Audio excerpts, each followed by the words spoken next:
I'm Tom Fanning, Chairman of the Board, CEO, President of the Southern Company.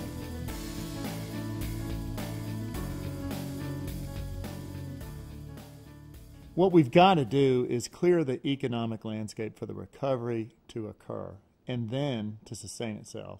In order to do that, there are really three main points. The first is to reduce or eliminate overreaching regulation. The second is to restore America's financial integrity. And the third is to put in place a sensible, rational tax policy for America. With respect to overreaching regulation, one of the things that we've got to recognize is that this is the gunk in the engines of commerce in America today. It represents an enormous indirect tax on our economy. What we've got to do is make sure that we have sensible regulation that has sensible relationships between its cost and its benefit.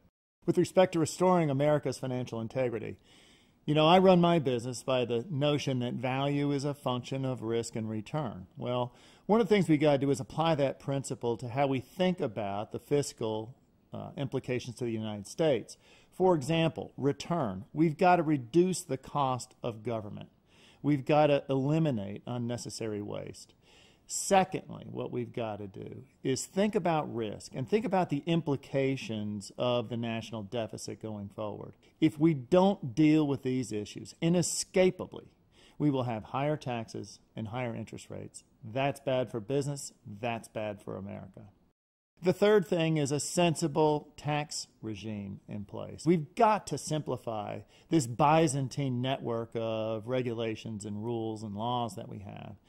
We'd love to eliminate, I think, in the simplification effort, a lot of tax benefits in exchange for a worldwide competitive lower corporate tax rate.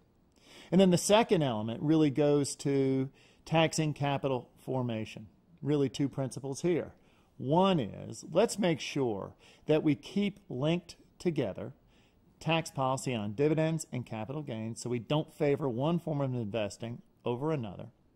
And then the second is that we've got to promote a low tax rate for both of those capital formation initiatives so that over time we will promote investment in CapEx, we will promote growth in jobs, and promote growth in personal incomes. In summary, these three principles, reducing overreaching regulation, restoring America's financial integrity, and putting in place a sensible, rational national tax policy will drive the engines of commerce of America going forward and is ultimately going to serve the needs of our citizens and our customers.